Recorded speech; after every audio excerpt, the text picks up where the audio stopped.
मैं इस समय शादरा शरीफ में मौजूद हूँ, जहाँ पे आपको बता दें कि मुल्क भर के लोग जो है वो यहाँ पे आते हैं, माथा टेकते हैं, दुआएं करते हैं, अरदास करते हैं, प्रार्थनाएं करते हैं। लेकिन इस शादरा शरीफ की एक अपने आप में एक हिस्ट्री है। वो हिस्ट्री क्या है? जो मेरे पीछे आप ये पेड़ देख रहे हैं, ये पेड़ सदाबहार इस तरह से ही रहता है और इसके नीचे जो है लोगों का तांता जो है वो लगा रहता है, बैठे रहते हैं सुबह से लेकर शाम तक लोग। और जो फल लगा हुआ है, कहते हैं कि जिसकी किस्मत तेज़ होगी, जिसकी किस्मत अच्छी होगी, उसकी झोली में जो है ये फल गिरता है। अब आप देखें कि यहाँ पे जो है ये फल लगे हैं और औरतें जो है वो नीचे बैठी हैं और दामन अपना फैला के जो है कोशिश उनकी ये रहती है कि ये फल जो है वो उनकी झोली में आके गिरे और उनकी जो किस्मत है वो खुले। हिस्ट्री ये है कि जब भी किसी ने अपने सच्चे मन से, सच्चे दिल से जो है वो शादरा शरीफ में आके दुआ की है, वो हमेशा कबूल हुई है। लेकिन पिछले दिनों शादरा शरीफ जो है वो काफ़ी ज़्यादा कंट्रोवर्सी में रहा। कंट्रोवर्सी में क्यों रहा वो भी आप बखूबी तरीके से जानते हैं कि इसको किस तरह से पॉलिटिकलाइज जो है वो इस दरगाह को करने की कोशिश की गई, किस तरह से एक पर्टिकुलर नेता के द्वारा जो है अपना नाम जो है वो दीवारों के ऊपर जो है वो किस तरह से इस्तेमाल किया गया। यानी कि अब मज़हब को जो है वो पॉलिटिकल की तरफ जो है वो धकेला जा रहा है। ये बिल्कुल नहीं होना चाहिए था। लेकिन मैं शाबाशी दूंगा यहाँ के लोगों को, यहाँ की आवाम को, जिन्होंने आवाज़ उठाई। और ये आवाज़ जो है वो सिर्फ यहाँ रजौरी थाना मंडी तक महदूद नहीं रही, बल्कि ये आवाज़ जो है वो लेजिस्लेटिव असम्बली कश्मीर के अंदर भी जो है ये आवाज़ उठाई गई। लेकिन जो ये पेड़ है, इस पेड़ की अपने आप में एक बहुत बड़ी हिस्ट्री है।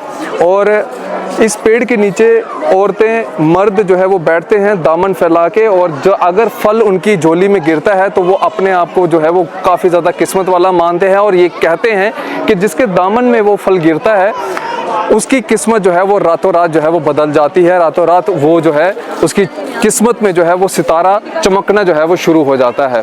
फ़िलहाल ये दरगाह जो है वो अपने आप में जो है एक बड़ी खूबसूरत जगह भी है, मानी हुई जगह है, रिलीजियस जगह है। यहाँ पे कोई ऐसा नहीं है कि सिर्फ एक पर्टिकुलर रिलीजन के लोग जो है वो यहाँ पे आ सकते हैं। हर धर्म के लोग जो है वो यहाँ पे आते हैं, चाहे वो हिंदू हो, मुस्लिम हो, सिख हो, ईसाई हो, हर धर्म के लोग जो है वो यहाँ पे आते हैं। और यहाँ पे दुआ, अरदास, प्रार्थना जो है वो यहाँ पे की जाती है।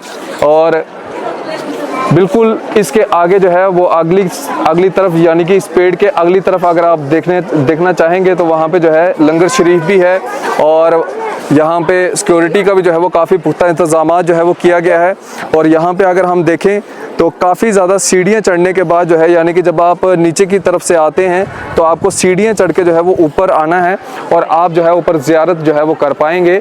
लेकिन मैं फिर एक बार कहूँगा, पिछले दिनों ये कंट्रोवर्सी में आई थी। ये शादरा शरीफ कंट्रोवर्सी में क्यों आई थी? इसको पॉलिटिकलाइज करने की कोशिश की गई एक ऐसे नेता के द्वारा जिसने कश्मीर के अंदर भी माहौल ख़राब करने की कोशिश की थी। और उसकी सोच ये भी थी कि यहाँ पे भी जो है वो माहौल ख़राब हो। लेकिन यहाँ के लोगों को मुबारकबाद है कि उन्होंने अपनी आवाज़ उठाई और उनकी आवाज़ जो है बुलंद हुई। कश्मीर के अंदर, कश्मीर की असम्बली के अंदर आवाज़ बुलंद हुई। और आज मुझे शायद लगता है, अभी मुझे इस बारे में इतना इल्म नहीं है, मुझे लगता है कि जो प्लेट्स लगाई गई थी एक पर्टिकुलर नाम के द्वारा, उस प्लेट्स को जो है वो वहाँ से हटा दिया गया है। अपनी राय इस वीडियो के कमेंट सेक्शन में ज़रूर रखिएगा और ज़रूर बताइएगा कि क्या आप शादरा शरीफ जो हैं वो आए हैं, और अगर आए हैं तो क्या आपकी जो दुआ है वो कबूल हुई है या नहीं। आप इसी तरह से बढ़ रहे थे JNF न्यूज़ के साथ। मुझे दीजिए इजाज़त। आदाब, अस्सलाम वालेकुम।